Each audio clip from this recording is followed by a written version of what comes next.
Hey, Trey with Daddy Mojo here. Let's talk some all-age comic books. Every Wednesday is New Comic Book Day, and you say to yourself, but I don't know where my comic book store is located. Just go to go to Comic Book Store Locator. That's what it is, Comic Book Store Locator. Do a quick little search for it, and I'm confident for you there's a comic book store within about 20 miles of you. There's one that close. I mean, we live in a pretty, a suburban area. And there's one just a short drive for us. We go there every Wednesday to see what's new.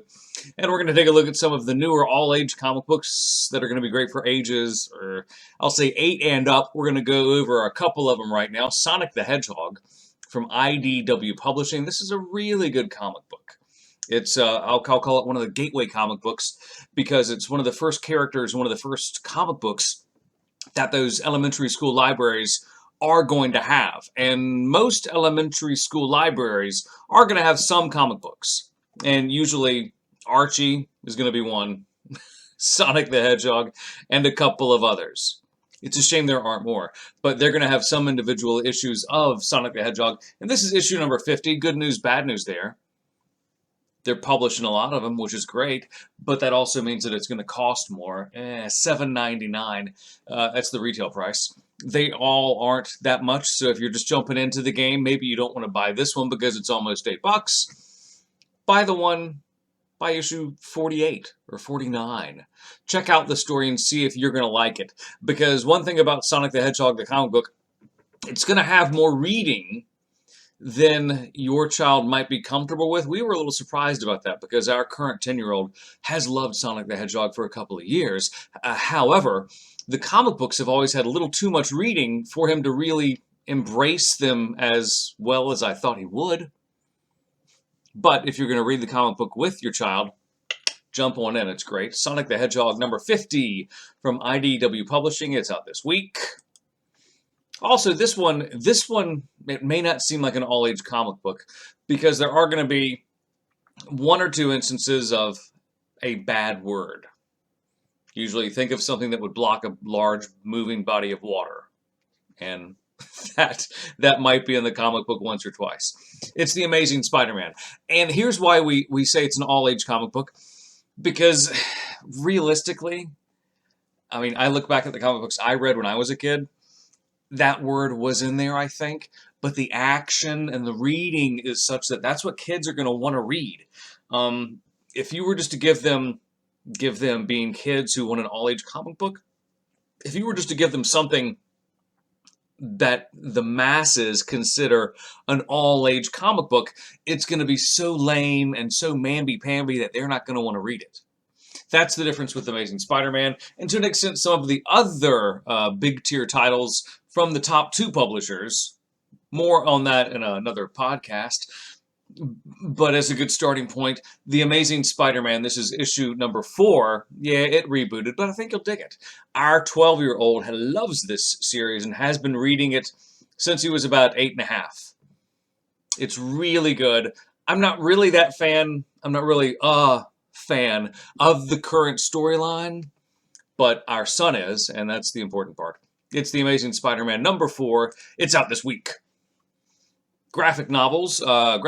We speak about this all the time when we're in classes.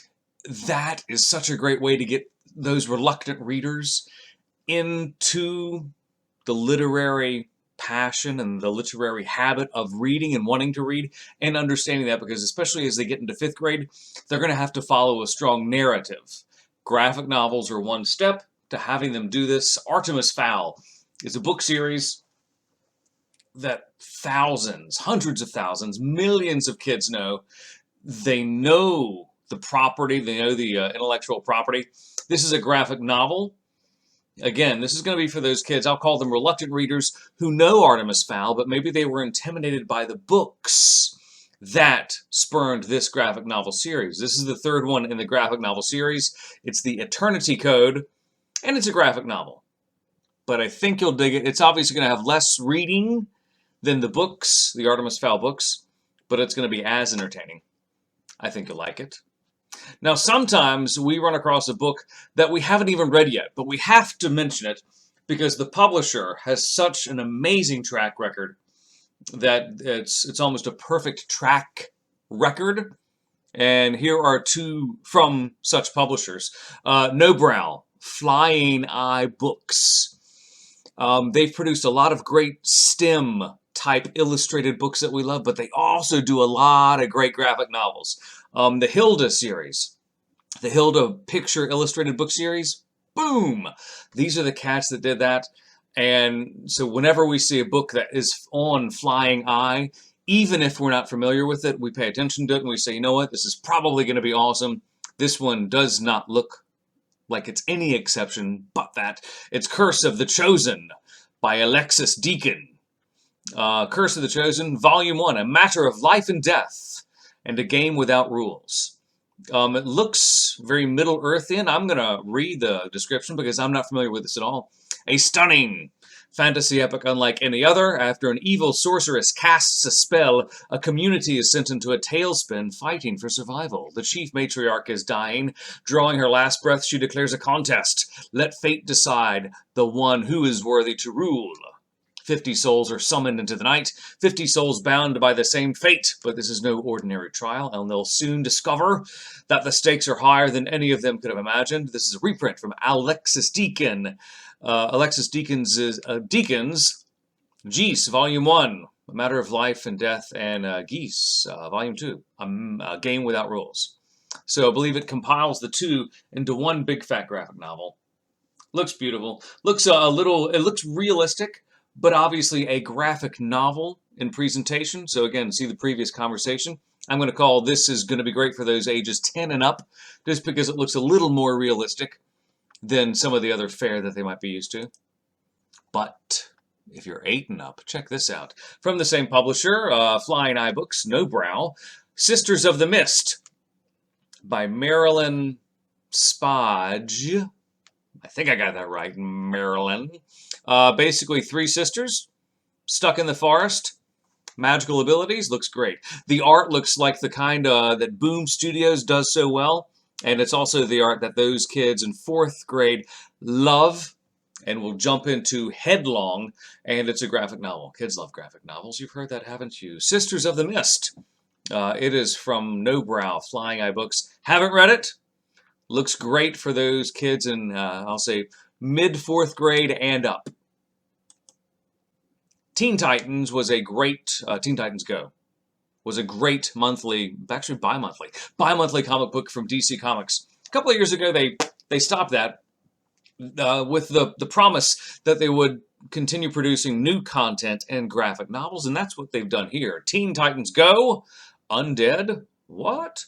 Penguin Random House is printing this on behalf of DC Comics. We've read a couple of the Teen Titans Go original graphic novels since they stopped printing the monthly comic book, and they're great. Really fabulous. They're a little smaller than what I like to read.